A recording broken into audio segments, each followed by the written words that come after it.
The test is in 4-part, Part 1, Part 2, Part 3, and Part 4. Now look at Part 1. Part 1. You will hear a telephone conversation between an employee of an airline company and a customer. You have 30 seconds to look at questions 1 to 6.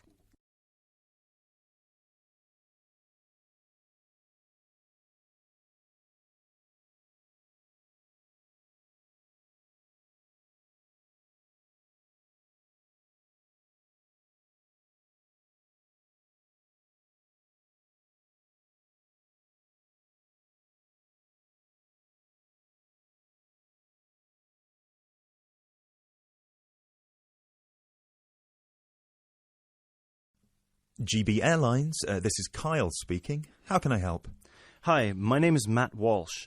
I'm calling on behalf of Mr. John Sparrow to claim expenses for a delay in his flight last week. Good morning, Mr. Walsh. Thank you for calling. Could you please tell me the flight number and the date of departure? The date of departure was the 24th of January, 2016. I'm afraid I don't have the flight number in front of me at the moment. Okay, that's all right. One moment. Could you tell me where was Mr. Sparrow departing from? He was departing from Athens. Is that Athens, Greece, or Athens, Georgia? Athens, Greece. Right. And what was the destination? It was Heathrow, London. Right. We've got 2 flights from Athens to London, Heathrow, on the 24th of January 2016. Was it the 3:25 p.m. flight or the 9:45 p.m.? It was the later one, 9:45. Okay, so the flight number is GB1011. Right, okay. Okay, yes. I can see that Mr. Sparrow's flight was cancelled and he was booked on the next flight on the 25th of January at 3:25 p.m. Is that correct? Yes, that is correct. According to our system, one of my colleagues spoke with Mr. Sparrow on the phone on the 24th to inform him of the cancellation and offered to book a hotel for him for the night, but Mr. Sparrow preferred to book one himself. Yes, because he didn't want to stay near the airport, as the next flight was in the afternoon. Yes, of course. Could you tell me which hotel he stayed at? Yes, he stayed at the Hypnos Hotel. Oh, could you spell that for me? Of course. That's Hypnos. Right. Thank you for that. And could you please tell me how much the total cost was for the night? Sure. It was €73. Right. Do you have a copy of the receipt for that? Yes, of course. Would you like me to send it to you? Yes, please. Can I email a picture of it to you? Absolutely. The email address is refunds@gbairlines.co.uk. Great, thank you. No problem. Were there any other expenses you wish to claim? Actually, yes. There was also the taxi ride to the airport and the taxi ride back the next day. Right. And what was the total cost? The first taxi ride was €53 and the second one was 42, so 63, 73, 83. Yeah, so the total was €95.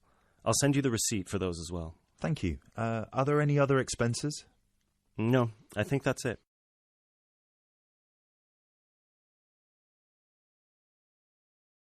You now have 30 seconds to look at questions 7 to 10.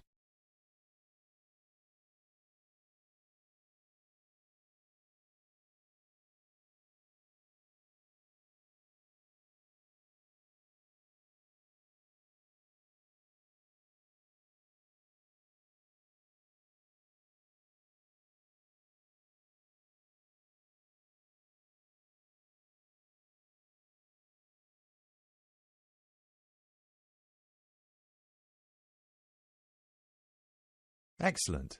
So if you could please send us the receipts for the hotel and the taxi rides, and after we receive them, it should take about 48 hours for the funds to reach Mr. Sparrow's account. Perfect. Thank you so much. My pleasure. Is there anything else I can help you with? Actually, yes. There's one more thing. Mr. Sparrow complained about the meal during the flight. He said that it was a bit bland. Right. So he asked me if it was possible to switch to a different meal option for his upcoming flight to Kiev next week. Right, of course. Just give me a minute, please. Right, I see that Mr. Sparrow had the light meal option for his flight to London, and you would like to change that. What would you like to change it to? What are the other options? We've got 12 different meal options. Would you like me to list all of them for you? Well, Mr. Sparrow has told me that he would prefer something without meat. How many of these do not contain meat? We've got 3 meal options without meat. We've got the vegetarian option, the vegan option, and the Asian vegetarian. What's the difference? There's a variety of different dishes served with each option. For example, next week the vegetarian option will be a small spinach and feta cheese pie, a bread roll, a salad, and tropical fruit. And the vegan option? The vegan option doesn't include any dairy products, and it also doesn't include fowl, eggs, or honey. I'm afraid I don't have the specific menu for this week, but I can email it to you as soon as it becomes available. Oh, could you do that? That would be great. Yes, of course. I can email you a detailed description of all the meal options if you like. Yes, please. No problem. Please do not forget to call us back to change the meal option. You need to do that 48 hours before the departure time for international flights and 24 hours for domestic flights. So 48 hours for this one then? Yes, exactly. Perfect. Oh, no, I'm sorry. Transatlantic flights require 48 hours. All flights within Europe require 24 hours. So in this case, you will need to call us 24 hours in advance. I apologise for that. Okay, great. So, could I please have your email address so I can send you the menus? Certainly. It's matt.walsh@sparrowlimited.com.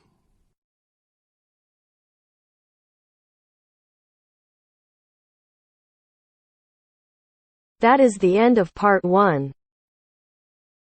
That's the end of section 2. You now have half a minute to check your answers.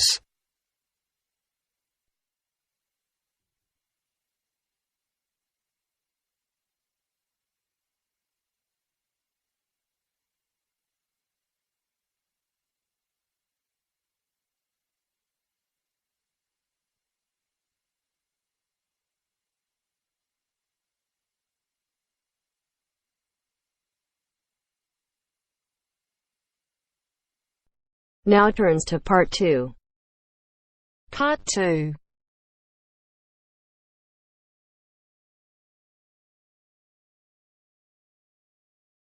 You will hear a speech given to new employees at a museum. You have 30 seconds to look at questions 11 to 13.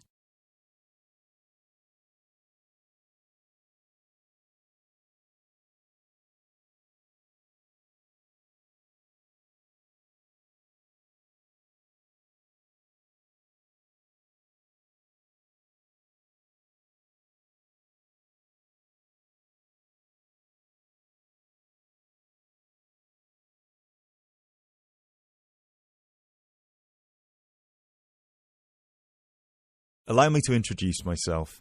My name is Peter Myers, and on behalf of everybody here at Stevensbridge Dungeons, I would like to welcome you all to our entertainment team. This year, the hiring process was especially competitive, and it might interest you all to know that for every position there were almost 30 applicants, so you really are the best of the best. In a moment, I will take you on a tour of the museum so you can get an idea of what the space is like. But first of all, I would like to show you around the staff room. Our staff room is located at the back of the building over here. You will notice that there are 2 entrances to the staff room. One leads to the room we're in now, which is the main and oldest dungeon here at Stevensbridge, which we have turned into the museum. This is where you will greet the new visitors, and also where the tour throughout the dungeons will begin. I should mention now that we only ever send visitors through as part of a group, so even on the busy days you will still get roughly 10 minutes of free time between each group. Make sure you use that time wisely, because you'll need to get straight back into character as soon as it's over. Now look at questions 14 to 20.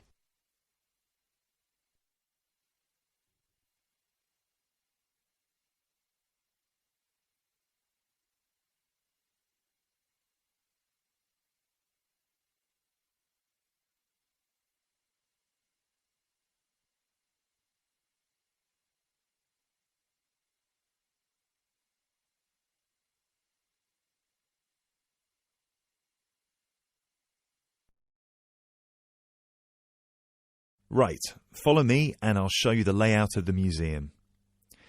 From the museum, we can pass through this door near the interactive display into the staff room. From here, you can see the steps at the far side in the opposite corner that lead outside into Berwick Street. When you arrive for a shift, it will be much easier for you all to come in the Berwick Street entrance directly down the steps to the staff room. If you come in through the main visitor entrance, it will take you longer to get past security. As you can all see, there are lockers on your right-hand side. They should be big enough for you to put your bags and coats in. You'll get given keys later that work with any of the lockers in here. Over on the other side, past the lockers, is our most exciting area. This is where our wardrobe and makeup will take place. Every shift, you will be transformed from normal people into grotesque medieval prisoners. If you're lucky, you get to be the jailer, but even they rarely bathed in those days. Of course, some of you might consider yourselves method actors, but please do try to shower before your shift. We don't want to give visitors an experience that's too authentic. Now, we do have a staff shower here if you really need it. It is located next to the staff toilets, which are unisex. I hope nobody has too much of a problem with that. Unfortunately, dungeons were not really designed with comfort in mind. You can find the bathroom at the other end of the room from the makeup area. There is also another toilet for the public, concealed just to the right of the door into this room. Let's move back into the museum. We have 3 main sections down here. The first one you pass into when you leave the staff room is the museum. This is where all the useful information can be found, such as dates, number of prisoners, and the kinds of torture that were used. I know it's a lot of information to take in on your first day, but try to learn as much of it as you can. Even though you'll mostly be in character, visitors might want to ask you some questions, and it would be great if you could tell them more about the dungeons. I think it would be more interesting if visitors could learn directly from you rather than having to read about it. As you can see, on the left we have an interactive display for children, and on the right we have a photo booth. This was the original dungeon, first built in 1435. Now, let's pass through into the main dungeon that was added during the Tudor period in around 1570. You might be able to feel that the air is a lot damper and cooler here. That is because we are now beneath the River Stevens. This is primarily the room in which most of you will be working. This is where many high-profile religious figures were held, sometimes for years on end. Depending on the roles you'll be playing, you can either be chained up, free to roam, or, if you're a jailer, wandering between prisoners to keep an eye on them.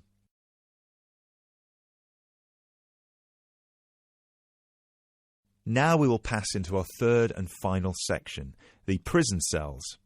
Over here, you can see there are some wooden stocks and a fake gibbet. Don't worry, I can see a couple of you looking concerned. You don't need to reenact any of the torture scenes for visitors. One person each shift will play the jailer in here, where you will give a speech to the group about some of the more notable prisoners to stay here in the past. This is usually the end of the tour, but some visitors will certainly want to ask you more questions at this point, so please try your best to make yourselves available. Help them by answering any questions they have. Also, feel free to guide the visitors through the museum if you see that they're going the wrong way. This concludes our introduction to your new workplace. If you'll please follow me, I will get you all issued with your keys and some information about the dungeons that you can take home with you to study. I will also introduce you to your shift supervisor, Alice Stiles, and you can ask her any questions you may have about your roles.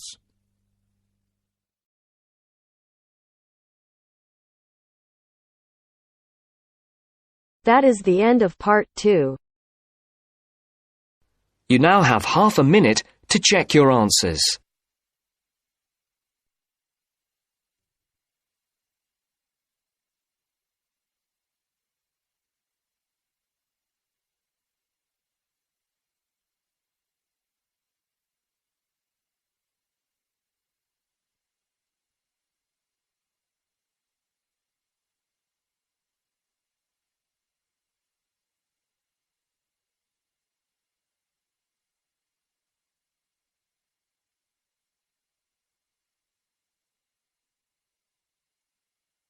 Now turns to Part 3.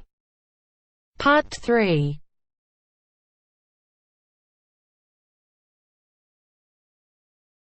You will hear a conversation between two students working on a presentation.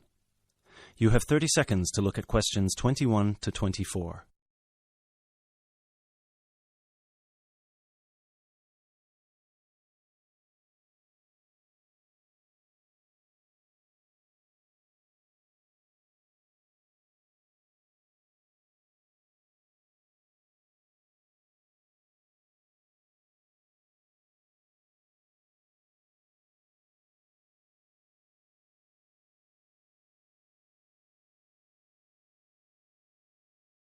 Hey Chris, thanks for coming. Are you ready to practice our presentation for tomorrow? Yeah, just give me a moment to switch on my laptop. There we go. Okay, what do you think? Wow, that actually looks really nice. Well done. So, I put the title up here in the middle, Reasons People Move Out of Their Parents' Homes. I thought we could start with the general graph outlining why people fly the nest at any age, and then we could break it down to age groups and social or ethnic backgrounds before we get into how our findings fit into what sociologists say about leaving a parent's house and what the effects of the timing and the circumstances of your decision can be. That sounds good to me. So we can start with the bar chart here. Do you think they'll be able to read the tiny letters here? No, which is why we'll have to read them out to them. Okay. So we could take turns then. I'd start with bar A, which says that the number one reason that young people leave home is to go to college or university. Exactly. And then I'd go on to the second bar, which gives the number of people who said they felt smothered by their parents' control over their lives and decided to get their own house to avoid that. Right. Then in bar C, we've got people who found a job and decided that it was a good opportunity to move away because of their new income. Yep, and then those who didn't feel exactly smothered by their parents per se, but more so because of the lack of room in their parents' house and the fact that their parents were around pretty much 90% of the time. Maybe we should move this bar so that it can be next to bar B, since they seem to be quite similar to each other. Well, actually, that's why I kept them separate. But maybe you're right. They would lead smoothly into one another. So that means that jobs will now be bar D and bar E... Bar E is about those who moved because of their partner or spouse. Right. And then at the end, we've got those who were pushed to leave by their parents and those who left because of a conflict at home. I guess at this point we should mention that, as expected, we had almost 0 people reply that they left home because of emancipation or abuse, despite the fact that our study was conducted anonymously. Probably because the participants didn't feel confident enough to share such private details with us. Or maybe just because there was no one in our pool of participants with such experiences. Yeah.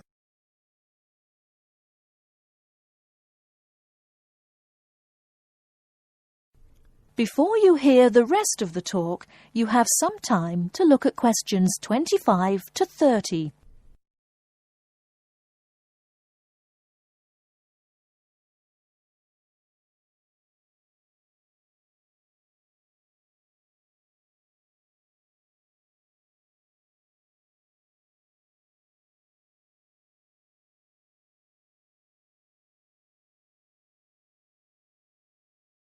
Now listen and answer questions 25 to 30.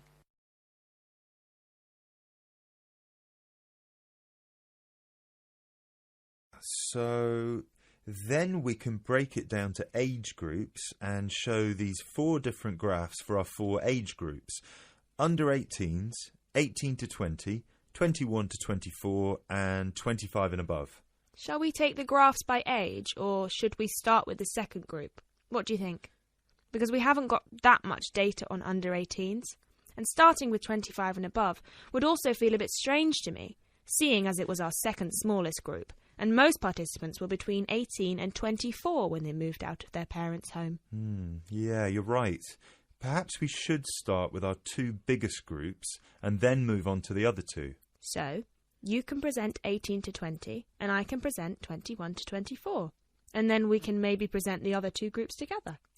I think it's best if we present them separately, since the findings are so different. Yeah, I guess you're right. So, I can present the under 18s, and you can present the 25 and over. Perfect. Or, wait, should we do it the other way round so it flows more naturally? Yeah, sure. And then we can include a brief note at the end for those who haven't moved out yet. Yeah, great.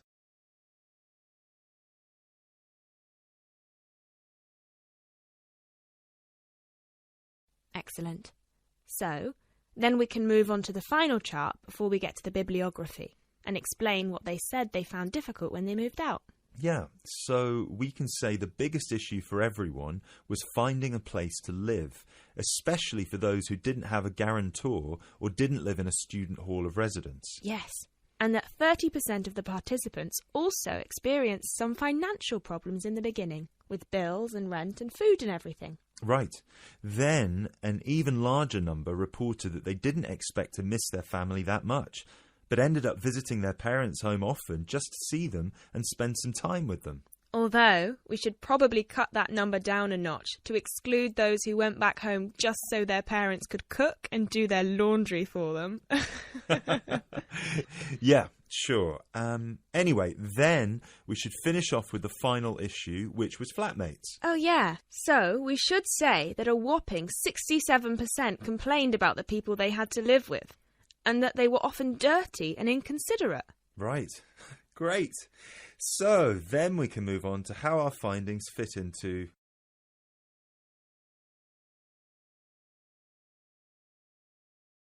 That is the end of part 3. You now have half a minute to check your answers.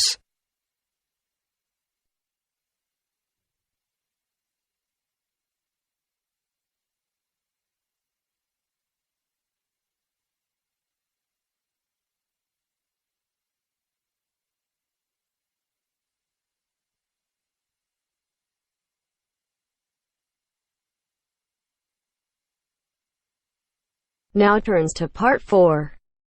Part 4. You'll hear a lecture about geotourism. First, you have some time to look at questions 31 to 40.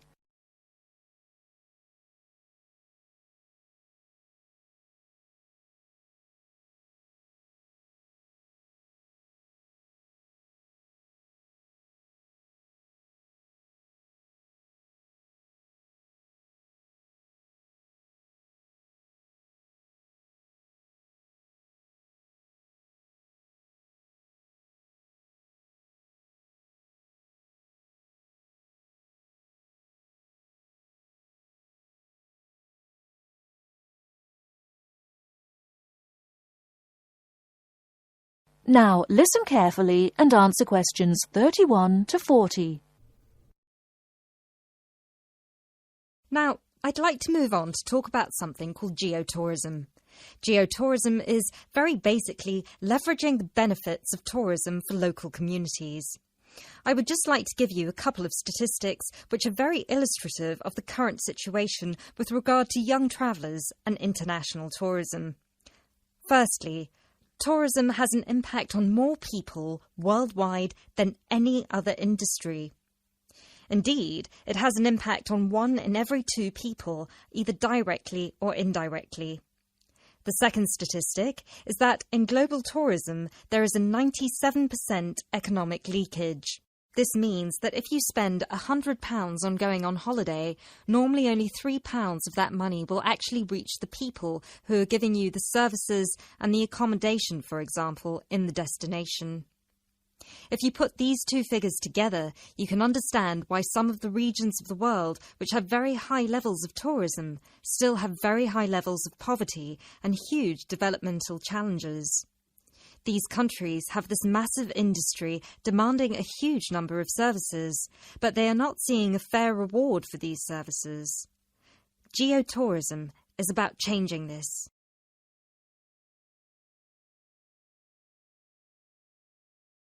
Projects are now being developed with financial organisations such as the World Bank. One of these involves developing a technology platform which is bringing grassroots travel products such as hotels, locally owned hotels, not global chains, very locally owned tour operators to the international travel market, therefore avoiding the middlemen. These middlemen often cut them out of the market completely or just make their business unsustainable. Another way that geotourism can be promoted is through the niche travel market of volunteering. These days, a significant number of older teenagers want to spend a gap year, either between school and university, or university and employment. Often, these people want to spend some or all of their year volunteering, but they either don't have the money or don't feel inclined to pay the main volunteering organisation businesses the fee they require, which can be as high as £3,500. What they are looking for is an organisation who can connect them with people on the ground, who can suggest worthwhile local projects. So, this is a real win-win scenario. The organisers charge a small flat fee, which then goes to the local contact. Thus, the local contact gets a very good commission just for one customer. The customer is also saving a large amount of money and time, both of which they can give to the projects they end up working on. There is still quite a long way to go before poverty in the most popular of tourist areas is eradicated, but a focus on this type of geotourism could provide an answer.